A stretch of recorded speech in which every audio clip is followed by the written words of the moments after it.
तुलसी के राम हैं, वाल्मीकि के राम हैं, दादू दयाल के राम हैं, कबीर, रहीम, रसखान और गांधी के राम हैं। हमारे आपके हम सब के राम हैं। इसलिए तो कहते हैं कि देख तज के पाप रावण राम तेरे मन में है। तुलसीदास ने भी कहा था कि जाकी रही भावना जैसी, प्रभु मूरत देखें तिन जैसी। कबीर कहते हैं कि कबीरा कूता राम का मोतिया मेरा नाव, गले राम की जेवड़ी जित खैचे तित जाऊं। तात्पर्य यह है कि सनातन धर्म और परंपरा से उपजे राम अवतार रूप में मर्यादा पुरुषोत्तम है, लेकिन तुलसीदास के बाद राम जैसे देवत्व की सीमा को भी पार करके प्राणी मात्र को हृदय से लगाने निकल पड़े।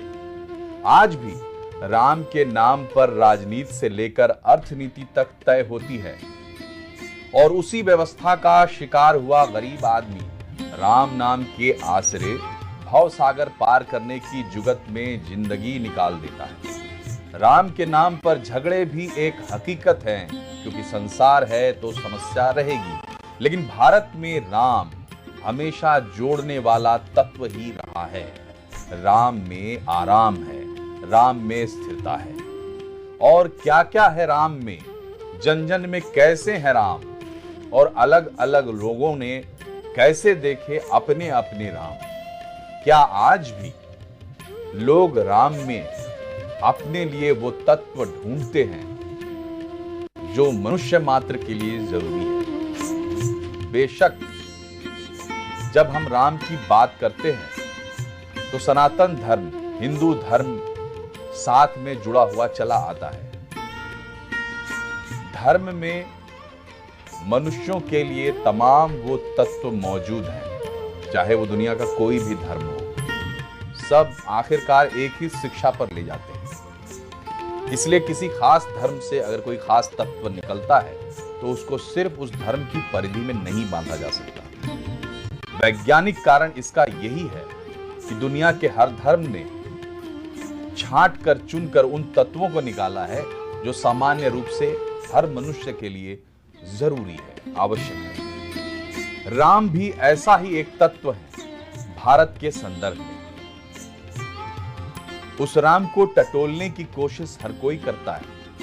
भारत में रहने वाला हिंदू, मुसलमान, सिख, ईसाई, पारसी, जोरास्ट्रियन, भारत को जानने वाला हर व्यक्ति ये जानता है कि भारत की जीवन धारा में राम रचे बसे हुए हैं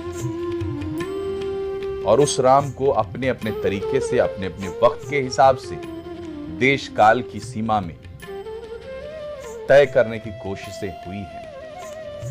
बड़े आंदोलनों में राम जुड़े रहे हैं। सबसे बड़ा उदाहरण मोहनदास करमचंद गांधी है। गांधी ने जो एक दार्शनिक आधार तैयार करने की कोशिश की अपने लिए, अपने देश के लिए, उस आंदोलन के लिए जिसको उन्होंने पूरे जीवन जिया, उसमें भी राम का समावेश था।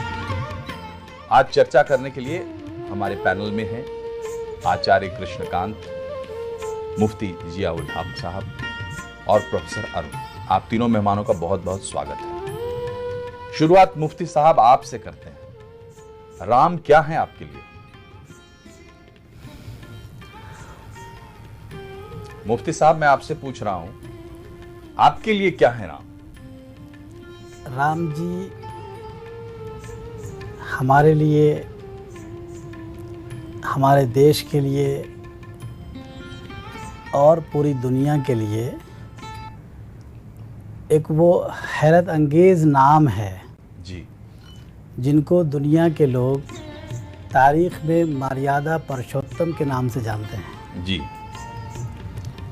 और उसी आईने में मैं श्री राम जी को देखता हूँ कि वो हमारे देश के लिए भी और दुनिया के हर इंसान के लिए वो एक मर्यादा पुरुषोत्तम है और दुनिया के लोगों के लिए बहुत बड़ा एक लेसन है कि उनकी जो जीवनी है जिसमें उन्होंने सच्चाई और अहिंसा का पाठ पढ़ाया है, बल्कि अपनी ज़िंदगी में उन्होंने उसको करके दिखाया है। ये मेरे लिए भी, आपके लिए भी, हम सब के लिए मार्गदर्शन है। जी, मुफ्ती साहब हैरत अंगेज कहते हैं ये जो तत्व है राम का, उसको सत्य और अहिंसा बड़े पाठ मुफ्ती साहब को नजर आते हैं राम के चरित्र में, और मर्यादा पुरुषोत्तम वो हैं।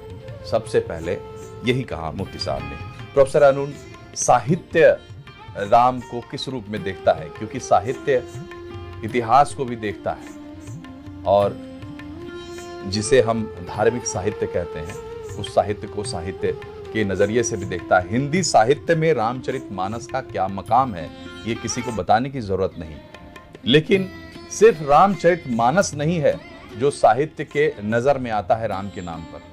तो साहित्य में आप राम को कैसे देखते हैं? एक तो आज़ादी के पहले, बहुत पहले दौर में 1915-20 के आसपास जी, मैथिली शरण गुप्त ने ये पंक्ति बड़ी लोकप्रिय हुई थी कि राम तुम्हारा चरित्र स्वयं ही काव्य है, कोई कवि बन जाए तो क्या संभाव्य है। जी, एक पक्ष तो ये था, लेकिन जो दूसरा पक्ष था कि मैथिली शरण गुप्त समेत दूसरे लोगों ने रामायण के उन चरित्रों पर लिखा जिसको हम उपेक्षित समझते हैं, जैसे कैकेयी पर लिखा। और एक बात आप जान लें, खुद मैथिली शरण गुप्त ने लिखा और आगे भी लिखा गया, कर्ण पर भी लिखा गया। एक बात आप देखिएगा रामचरितमानस में कि कैकेयी के पास जब मंथरा आती है, जी जी, तो कैकेयी उसको 2 बार वापस देती है, और एक कहती है मंथरा, ये कैकेयी कहती है कि तुम्हारी सरस्वती भंग हो गई जी। तुलसीदास ने कैकेयी के साथ बहुत अन्याय नहीं किया है, लेकिन बहुत न्याय भी नहीं किया। एक अलग बात उन्होंने ये बात लिखी कि अस कही कुटिल बही उठारी, मानहु रोष तरंगिनी बारी। एक पक्ष तो ये रहा है। अभी हाल में, ये बिल्कुल 4 साल पहले की बात है, और एक सप्ताह कबल एक रीता शुक्ल जी है, हिंदी की अच्छी कथाकार है, 70 की और 80 के दशक की अच्छी कहानीकार। उनका एक उपन्यास आया है, ये कितने जन्म वैदे जी, बड़ा रोचक उपन्यास है। कथन सीता को लेकर के वो उपन्यास लिखा गया है। उस उपन्यास की खास बात है कि उसमें रावण जो है वो जब समझाया जाता है कि देखो ये तुमने क्या किया सीता के अपहरण को लेकर, तो रावण का शब्द है, वो कहता है कि देखो भाई, प्रेम और युद्ध में कुछ भी अनुचित और उचित नहीं होता, कुछ भी मुनासिब और गैर मुनासिब नहीं। वो प्रेम और युद्ध की एक पूरी परंपरा है, वो पूरा इतिहास है जी। प्रोफेसर अरुण, आपसे मैं एक चीज जो जानना चाह रहा था, मैं प्रश्न दोहरा रहा हूँ। साहित्य के नजरिए से जो राम है वो रामायण के राम कितने हैं, और रामायण के राम से इतर राम कितने हैं, या उससे ही प्रेरित है? किस तरह का संबंध आप देखते हैं कबीर के राम में, नानक के राम में? नहीं, वो देखिए, कबीर के जो राम है ना जी, तो कबीर कहते हैं कि मैं राम का कुत्ता हूँ, मैं राम का सेवक हूँ, तो वहाँ राम निराकार रूप में। वो कबीर उस राम की कल्पना नहीं करते जो रामायण में, हाँ, जो रामचरितमानस, लेकिन है तो राम ही। नहीं, राम है, राम के अलग अलग रूप हैं। देखिए, उत्तर रामचरित जो भवभूति का है, 600 ईस्वी के आसपास की थी भवभूति, उसमें जब शंभू को मारने के लिए राम तीर चलाने लगते हैं तो उनका हाथ कांपने लगता है, थरथराने लगता है। कारण क्या है? कारण ये है कि वह समय भक्ति आंदोलन के शुरुआती दौर जी, समय की बात तो होती है प्रोफेसर अरुण, समय की बात तो होती है। मैंने शुरू में ही कहा कि देश काल के हिसाब से राम को ग्रहण करने की, राम से प्रेरणा लेने, राम पर कविता लिखी है जी। अयोध्या में जब राम जन्मभूमि का मामला आया जी था, जी जी, हम उस पर आएंगे प्रोफेसर अरुण। हम जिस तर्ज पर अपनी बात को बढ़ाना चाहते हैं हम उसी पर टिके रहते हैं कि राम एक रामायण में है, जिनकी आज हम जयंती मना रहे हैं, आप कह सकते हैं जन्म दिवस, जन्मोत्सव मना रहे हैं। लेकिन राम उससे बाहर भी हैं। आचार्य कृष्णकांत हैं हमारे साथ। आपसे ये जानना चाहेंगे, आपने रामायण से बाहर, आपने सनातन धर्म से बाहर राम को कितना महसूस किया?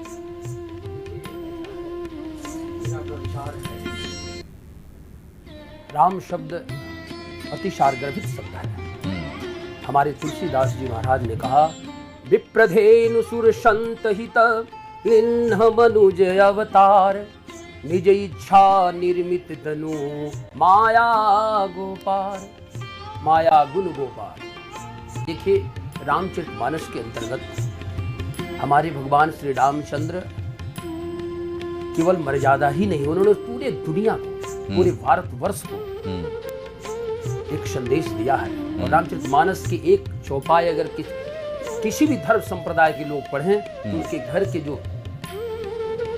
भावी पीढ़ी है उसके अंदर सुसंस्कृत और सुसभ्यता से परिपूर्ण वह परिवार हो जाएगा। जी। विप्रधेनु सुर संत हित लिन्न मनुजी अवतार। रामचरितमानस में स्पष्ट महाराज तुलसी ने लिख दिया, विप्र, ब्राह्मण, भक्त, गायी, संत की रक्षा के लिए भगवान का अवतार होता है और भगवान अवतरित होते हैं। जो भगवान की सेवा करता है या भगवान का स्मरण करता है, कलियुग को केवल नाम यधारा, सुमिर सुमिर नर उतर ही पारा। इस कलियुग में भगवान श्री राम के नाम से गांधी तर गए, तुलसी तर गए और कई संत महात्मा तर गए। और क्योंकि यह भगवान का अवतार 7वां अवतार है, विष्णु के 7वां अवतार श्री रामचंद्र जी का अवतार है, 7वां अवतार है। इस 7वां अवतार में भगवान ने अपने मर्यादाओं से पूरी दुनिया को बांधने का सफल प्रयास किया है कि दुनिया के लोग मर्यादित रहें, अनुशासित रहें, एक दूसरे के साथ प्रेम भाव के साथ व्यवहार बनाकर जिए। जी। जब भगवान जन्म लिए जी, तो राम जी, पूरी अयोध्या ही नहीं, पूरा भारतवर्ष, पूरी दुनिया में आनंद की लहर छा गई और जय जय होने लगा कि प्रभु का आगमन हो गया, प्रभु अब जन जन की रक्षा करेंगे, जन जन की कल्याण करेंगे। तो भगवान ने किया। क्या रावण का प्रवेश और राम का आना दोनों हमारे जीवन की सत्य घटनाएं नहीं है?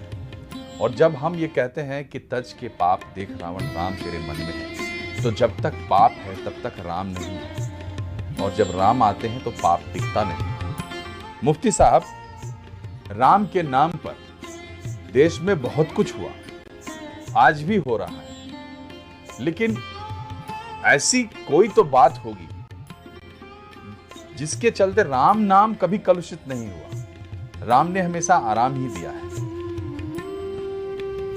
दरअसल ये है कि राम तो एक बेमिसाल नाम है, और मेरी अपनी मालूमात के मुताबिक जब श्रीलंका को फतह करके और रावण को ख़त्म करके वो लौट रहे थे, तो एक जगह मद्रास में है मेलवेशारम, रामेश्वरम। रामेश्वरम में जब राम जी आए, समंदर के किनारे बैठे, उनका मन नहीं लग रहा था, तो उन्होंने हनुमान जी से कहा कि जाओ पर्वत पर, कैलाश पर जाओ और वहाँ से शिव जी की मूर्ति लेकर के आओ। और फिर वहाँ पर बैठ करके उन्होंने राम नाम को जपा। ये तारीख के अंदर है। तो वो राम भी किसी राम को जप रहे हैं। वही वो राम है कि हिंदुस्तान में राम के नाम पर सब कुछ होने के बावजूद भी वो राम का नाम जिंदा है और जिंदा था, और क़यामत तक ये नाम जिंदा रहेगा। इसलिए कि जो काल्पनिक राम हमारे श्री राम जी हैं, वो भी उस राम को याद करने वाले हैं जो राम कभी मरा नहीं। जैसा कि हमारे प्रोफेसर साहब ने कहा कि वो राम निराकार हैं, और उसके लिए हम लोगों के यहाँ बहुत सारे नाम दिए गए हैं। उसी तरीक़ा से यहाँ भी एक नाम पाया जाता है उस राम का, उसके भी अनेक प्रकार के अनेक रूप में उनके नाम लिए गए हैं। वो एक राम भी नाम है जिसको कभी ख़त्म नहीं होना है, और जो भी उससे जुड़ा हुआ रहेगा और उसी सत्यता के साथ जुड़ा हुआ रहेगा तो उसका भी बेड़ा पार होगा, और ये नाम को कभी कोई मिटा नहीं सकेगा। बहुत ही खूबसूरत एक चक्र बनता है मुफ्ती साहब। थोड़ी देर पहले जो हम बात कर रहे थे कि क्या रामायण से बाहर जो राम दिखाई देते हैं जी वो कहीं ना कहीं रामायण के राम से प्रेरित है। मुफ्ती साहब कह रहे हैं कि रामायण में जो राम है, रामायण से बाहर जो राम है वो उनसे प्रेरित है, रामायण की राम। यानी एक चक्र बनता है, एक राम दूसरे राम से प्रेरित है। कहीं ना कहीं इस बात से कोई इनकार नहीं कर सकता। देखने का नजरिया हो सकता है, आप ये कह सकते हैं कि बाहर के राम भीतर के राम से प्रेरित हैं, मैं ये कह सकता हूं कि भीतर के राम बाहर के राम से प्रेरित है, लेकिन राम राम से प्रेरित है। और जगत में क्या गुल खिला रहे हैं राम। प्रोफेसर अरुण, हम जन जन के राम की बात कर रहे हैं, तो जन जन के मन में राम पैदा करने की बात कर रहे हैं, और वो गुणों के आधार पर पैदा होता है, किसी चित्र के आधार पर पैदा नहीं होता। वो कौन से गुण हैं, वो कौन सी घटनाएं हैं, वो कौन सी परिस्थितियां हैं जिनमें हमारे आपके मन में राम पैदा होता है। रामचरितमानस में पहले ही भाग में एक पंक्ति आई है जी। कि साधु चरित शुभ चरित कपासु निरस विशद गुणमय फल जासु। रामचरितमानस में तुलसी के लिए साधु जो है जी वो विषय और वासना, या आप उसको कहें महत्वाकांक्षाओं से मुक्त है जी। मैं अभी आ रहा था तो कई जगहों पर एक पोस्टर हमने देखा, अखिल भारतीय क्षत्रिय महासभा की ओर से रामनवमी की शुभकामनाएं। एक जगह देखा अखिल भारतीय वैश्य महासभा की ओर से शुभकामनाएं। यानी इतने टुकड़ों में राम को आप बांट रहे हैं, तो मुझे तो उनसे बेहतर केवट का चरित्र लगता है, जो उस राजकुमार के सामने कहता है कि मैं आपको अपनी नाव पर नहीं चढ़ाऊंगा, क्योंकि अगर आपका स्पर्श हो जाएगा तो ये नाव पत्थर की, ये नाव पत्थर हो जाएगी। आप सोचिए कि वो केवट मल्लाह जाति का है और उस सत्ता के आगे बड़े मुकाबले के साथ कहता है कि मैं आपको नाव पर नहीं चढ़ाऊंगा। ये दूसरी बात है कि रामकिंकर उपाध्याय जो रामचरितमानस की बड़े अच्छी व्याख्याता कर रहे हैं, उन्होंने कहा कि ये एक ब्रह्म की लीला है। मैं उसकी पेचीदगी में मैं नहीं जाना चाहता हूँ, परंतु एक बात तो है कि अब हम प्रतीकों की पूजा अधिक कर रहे हैं, उससे प्रेरणा लेने की बात आप न करें तो अच्छा है। जी, प्रेरणा लेने की बात है। आचार्य कृष्णकांत, आपको क्या लगता है, क्या लोग वाकई प्रेरणा ले रहे हैं या कर्मकांड कर रहे हैं?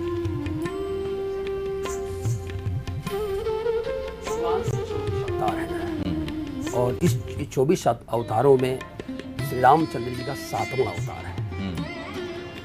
देश काल परिस्थिति के अनुसार यह विधाता अपने विधान के अनुसार जन्म लेता है और जन्म लेकर जन आकांक्षाओं के अनुरूप कार्य करके जनमानस में एक नया संदेश प्रदान करता है। वही काम श्री प्रभु अयोध्या के पावन भूमि पर जन्म लेकर के पूरी दुनिया को उन्होंने संदेश दिया। राम नवमी के अभिजीत मुहूर्त में, मध्याह्न काल के अभिजीत मुहूर्त में भगवान का जन्म। देखिए, जन्म के पीछे कई कारण हैं कि भगवान का जन्म मध्याह्न काल में क्यों हुआ, और भगवान कृष्ण का जन्म रात्रि में क्यों हुआ। इस पर बड़ा विश्लेषण, विशिष्ट विवेचन हमारे विद्वानों ने किया है। मध्याह्न काल में अधिक अंतर्द्वंदता व्यक्ति के मन में जागृत होता है और मध्य रात्रि में वासनाएं अधिक ग्रसित करती हैं। तो भगवान ने कहा कि तुम्हारे अंतर हृदय में, दिमाग में जो प्रतिद्वंदता बढ़ रहा है, उसको रोकने के लिए, तुम्हारे दिलो दिमाग को स्थिर करने के लिए मध्याह्न काल में जन्म लेकर पूरे दुनिया को एक नया संदेश, फरमान जारी किया। वो फरमान क्या था? राम ही केवल प्रेम प्यारा, जान लेऊ जो जान निहारा। राम ही केवल प्रेम प्यारा, जान लेहू जो जान निहारा।